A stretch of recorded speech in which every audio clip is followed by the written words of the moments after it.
Good morning, everyone. Good afternoon, I should say. I'm very confused, still a bit jet lagged from my return from Israel. I'm not quite sure what time of the day or night it is, but it's good to be home. It's good to be back, and I'm very glad to have kept up the Pirkei Avot shir throughout my time in Israel.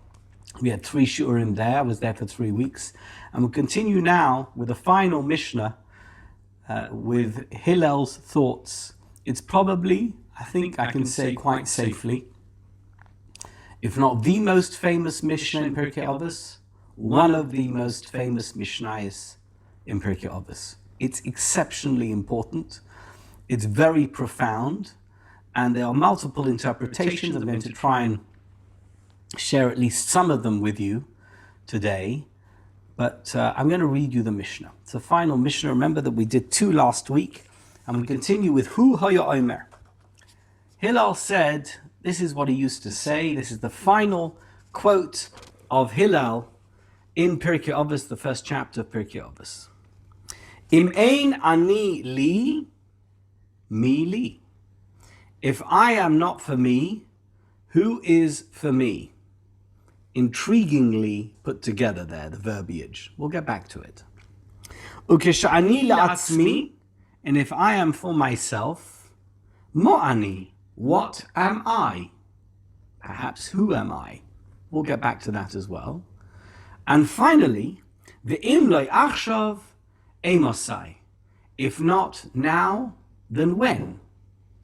So the question is, are all these 3 statements or parts of the phrases in this statement connected to each other, or are they separate? So I'm going to go through various different interpretations of this intriguing Mishnah, Im ein ani li mili, and Keshani la'atzmi mo'ani im lo achshav emosai, to see whether we can make some sense of them and hopefully come to some conclusion as to how they could benefit us in terms of our own ethics and as we study Pirkei Avot. Im ein ani li. Im ani va'atzmi, says the Perishir. If I am myself, lo eshmer es haTorah, I'm not going to keep the Torah. I myself, if I don't take care of myself, akayim es mitzvosel, and perform the mitzvahs of the Torah, if I'm not going to do it myself, mi li, mi yaseh zois ba'avuri. Who's going to do it for me?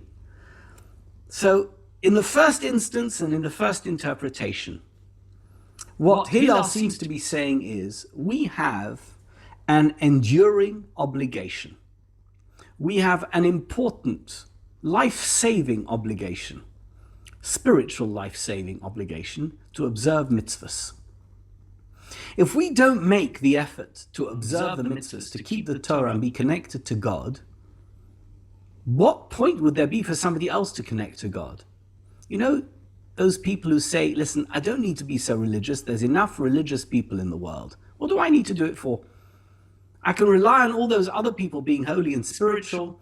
Maybe I can pay homage to them once in a while, give a bit of charity, go to synagogue, and occasionally lend my ear, not 1, not 2, but 1 ear to a shir, and listen to a bit of Torah. That's enough for me. But if I'm not striving to be the best, why would I expect somebody else to strive to be the best? And certainly, it's not going to help me.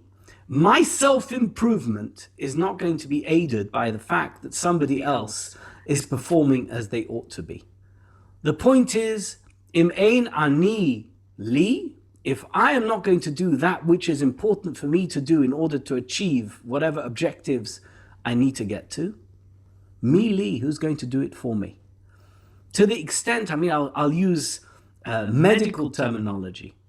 If somebody has to avoid certain foods in their diet, because if they don't avoid those foods, their life may be in danger. If they're not going to take care of their diet, mi li, who's going to take care of it? Obviously, we need help, and we need to ensure that we have the right foods around us, and the people who are with us definitely can encourage us to do the right thing. But in the end, what we put in our mouths is what we put in our mouths. And we could always get away with doing something, eating something that we shouldn't be eating, And therefore, we can't rely on the fact that there is somebody else out there who might prevent us from doing so. We must be the ones who take charge of our own affairs. Im ein ani li, mi li. So that's the first way of looking at it. But the Rambam and the Rabbeinu Yonah have a different way of understanding Im ein ani li, mi li. They say as follows: Im lo yochiach va'azarez es atzmi b'kiyum hamitzvos. If I'm not going to be super involved and very diligent in my performance of mitzvahs, mi yazarazeni, who is going to make sure that I do it? In other words, we look for encouragement. We look in many of the things that we do for other people around us to make sure that they are encouraging us and to spur us on to do the right thing. But if we are not going to be at the head of that campaign, if we're not going to be the ones who are going to ensure that we do the right thing ourselves, all the encouragement in the world isn't going to make a difference. A slightly different spin of Im ein ani li mi li. Because what Hillel seems to be saying is, you have to be your own cheerleader. You have to be the one who pushes yourself to do the things that you need to do. And on that basis, you may be encouraged by others. You may surround yourself by people who are going to make sure that you head in the direction that you want to head. But in the very first instance, you have to be the one that wants to head in that direction. You have to be getting onto the train, and then you can rely on the train driver to take you through all the stations to get you to your destination. But you have to be on the train in the first place. So that's what the Rambam and Rabbeinu Yonah say. When somebody, as it were, cheerleads for themselves,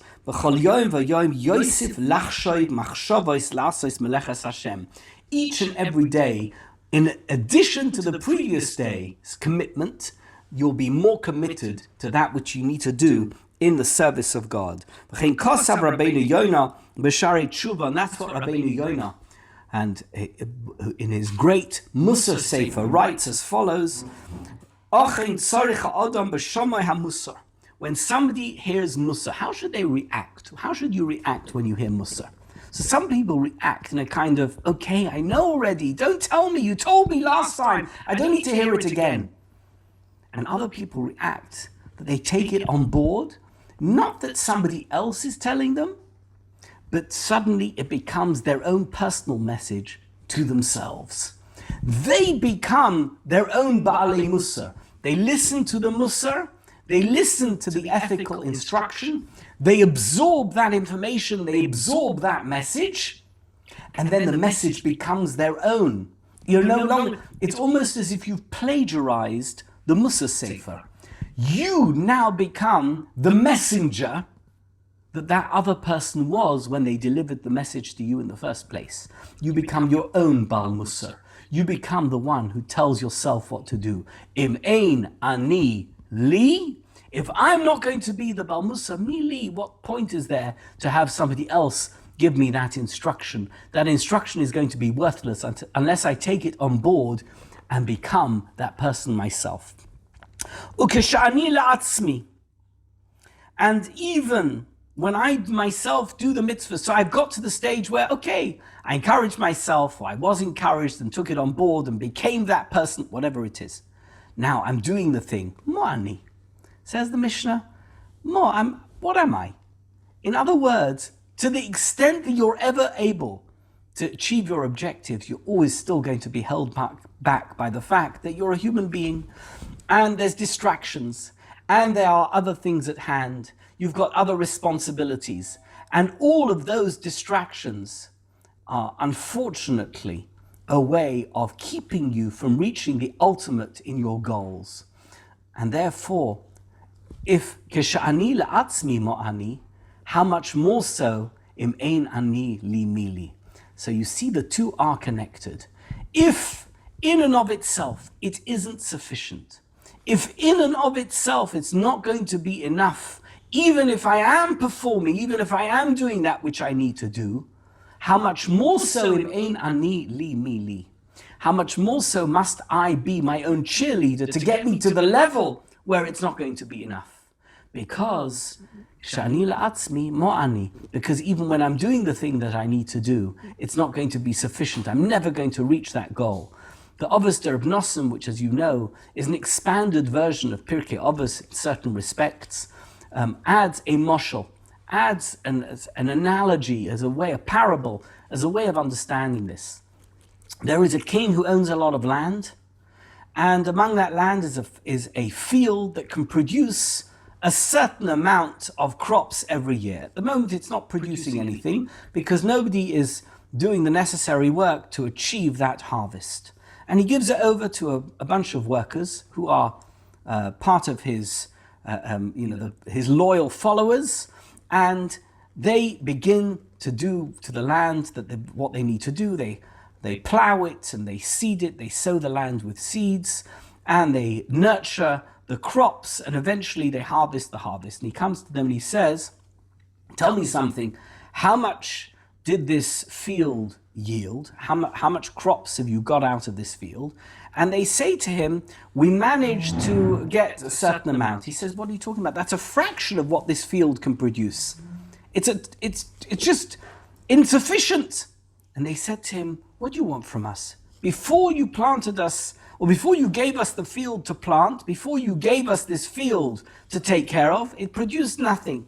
You put us here, but look, we've got all kinds of limitations. We don't have the right tools, we don't have the right machines, we don't have the right manpower, and the weather wasn't right." All the different factors that go into harvesting crops from a field, making sure that it yields a particular harvest. But we didn't manage to achieve those objectives because we were hindered at every step of the way. But look, we managed to produce something. And that is pshat. Even when I am dedicated and devoted, we could always say to the king, Mo'ani, ultimately I am fixed, as it were, within the limitations that you gave me. I'm a human being, I'm not a malach. I'm not able to achieve everything that you want out of me, but I'm totally dedicated to gaining the maximum out of my life in terms of my faith service to you. And therefore, even if I'm a mo'ani, ani la'atzmi, I am going to do my best. And I'm certainly going to make sure that I achieve all of my objectives. And then the final clause of the Mishnah, ve'im lo achshav emosai. So the best known pshat of ve'im lo achshav emosai is, if not now, when? In other words, I now have this life. I have a life when I can achieve my objectives, I can do mitzvahs, I can do ma'asim tovim, I can do kind deeds for other people, I can take care of others with charity and with many other things. I have to do it now, because if I don't do it now, after I'm gone, I can't do it, it's too late. You know that we have a minhag, when we go into a cemetery, we put our tzitzis inside, those of us who wear tzitzis and let them hang out on the side of our pants, we put them inside, we tuck them in. Why do we do that? Because somebody who's passed away, who's no longer in this world, can't perform mitzvahs. What is the purpose of tzitzis? The purpose of tzitzis, re'isem oisai u'zachartem es mitzvahs Hashem. When you see the tzitzis hanging, you look at them, you remember the 613 mitzvahs that you can do each and every day. Why would we want the mesim, those who passed on, the souls of the departed, to be offended and upset that we can still perform mitzvahs as illustrated by our wearing tzitzis when they can no longer perform mitzvahs? Says Hillel, "Ve'im lo achshav emosai." Every minute of every hour of every day, in every week and every month and every year of our lives, is another opportunity for us to do a mitzvah.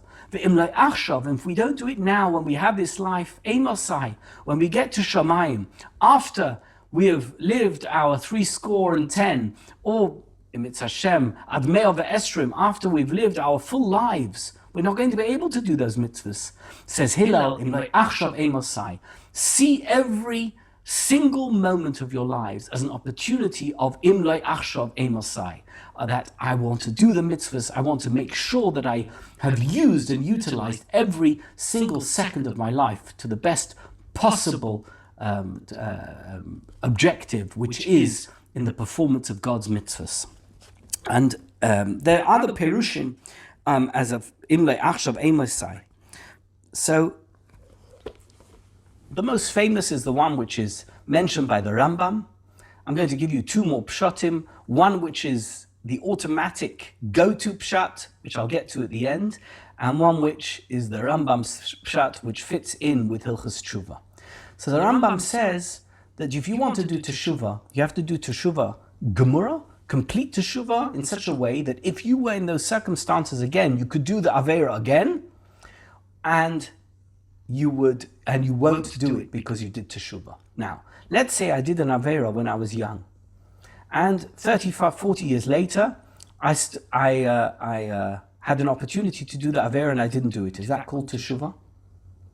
Not really, says the Rambam, because at that stage, even though of course it's Teshuvah and it's wonderful that you're not doing that Aveira anymore, but 40 years have passed and the things that excited you and spurred you on and that you were passionate about, let's say at the age of 20, may not be things that you are excited about or passionate about at the age of 60. So the fact that you don't do that Aveira at the age of 60 is because you either lack the capacity or the interest in doing that Aveira. Now, it could be that this was part of the process of Teshuvah, but 40 years have passed. But if you do an Aveira at the age of 20, and then half a year later, you're still 20, maybe 21, you have an opportunity to do the same Aveira, and you don't do it, that is the full-on Teshuvah.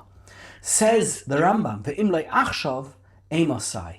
If I don't improve myself now, emosai, at the time later on when I might improve myself, and when I do Teshuvah, that doesn't count at the same level as if I do it right now. Don't push things off for a better time. Don't push things off because at the back of your mind, but probably even in the front of your mind, you know that if you push things off, it's only a way of saying, well, later on it won't matter anyway, and then it won't be a big deal if I do whatever it is, or don't do whatever it is. Let's do it now. Let's make sure that we conquer all of those things within our personalities, within our character, that need conquering right now, at this moment, when we're still passionate about those things which drive us in the wrong direction. But now we push ourselves in the right direction. We act as cheerleaders to push us in the right direction. That is the Imlei Achshav Emosai, says Hillel. That the fact is that if you push things off to a later date, you're really not performing in the way that you should be performing. You're not doing the thing properly. It's like achshav. You have to do it now, because otherwise, emosai, when you do it later, it won't be counted. Now, the third pshat is the one which we tell our kids, imlei achshav emosai. If you don't do it now, you may never end up doing it. If you don't do the mitzvah now, and you say, I'm going to push it off to a later date, you may never do the mitzvah. Because other things may come along, other distractions, other parts of your life may get in the way, and you may never do that mitzvah. Don't say, I'll think about it, I'll do it another time, now's not the right time. My grandfather told the story, I think I've told it previously in another shir. He says a story about a play that he watched as a kid growing up in Cologne, Germany. And the play must have been during the 1920s. He was born in 1913. And the play was Mashiach came. And he goes to the rabbi and he says to the rabbi, hello, I'm Mashiach. I've come. I want to lead the Jewish people back to the promised land. And the rabbi says, what are you talking about? I've got Shabbos HaGodel coming up. I'm giving a big drasha. Can't we wait until after Pesach? Then he goes to the chazan. And he says to the chazan, I would like to tell you, I'm Moshiach. I want to lead the community back to the promised land. This is all in the play. And the chazan says, what are you talking about? I'm giving a big concert on Chol HaMoed Pesach. We're going to be doing a Sfira Sa'omer. I'm doing a big shtickle with all the choir, and we've been practicing for months. Can't you wait until after Pesach? And then, of course, Moshiach can come. We'll go then. We'll certainly accompany you to the promised land. He goes to the Rosh HaKol, to the president of the community, and he says to him, hello, my name is Moshiach. I'm here to take you to the promised land. The president said, now's not such a good time because I'm in the middle of a big business deal. And of course, I'm going to use the money for charity. I want to make sure to build up the community, to pay the rabbi, to pay the chazan, to pay for Jewish education. Please, just Moshiach, can you just go for a few weeks and come back when it's convenient for all of us to go with you? And so it was with every single person that Moshiach met. And at the end, Moshiach, the actor, turns to the audience and he says to the audience, well, when would it be a good time to come? Because every time I've come, all of you have told me, now's not convenient. Says Hillel, Imloi, Achshov, Emosai. You've got to make sure that at every moment in your life, it's convenient for you to do a mitzvah. It's convenient for you to fulfill God's commandments. It's convenient for you to discharge your duty as a faithful Jew. Imloi, Achshov, Emosai. Don't push it off till later, because there's no such time as the present, and there's never a time which is utterly convenient. And finally, to go back to the beginning part of the Mishnah, it says, Im ein ani li, mi li. So the Shalach HaKodesh says a beautiful pshat. He said he heard it from one of the rabbis in Frankfurt. This was it must have been in the 17th century, because the Shlach published in 1698. The rabbi of Frankfurt told him as follows. It says about Hillel that there's a famous chazal that says, if anybody ever comes to Shamayim and God says, why didn't you perform the mitzvahs properly? And the fellow says, I was so poor, I spent all my life making enough money just to keep my head above water, to make sure I could survive. I didn't have time to keep the mitzvahs properly. God will say to him, what? You were poorer than Hillel? And look what happened to him. Hillel is the example of somebody who lived a life of dire poverty, and yet he became the great Hillel HaZokein, a leader of the Jewish nation, somebody who was a foundational figure in Jewish life and in Jewish history. If Hillel could do it, you could certainly have done it. Says Hillel to himself, Im ein ani li, mi li. When it comes to other people, I can act as an example, as a walking Mussar drosha. But what about for myself? Who's going to be the Mussar drosha for me? In other words, in the end, you have to look to yourself, to act as your own Mussar drosha, to act as your own Mussar teacher. Don't look for external ways of inspiring yourself to be a better person. Find that spark of inspiration within yourself.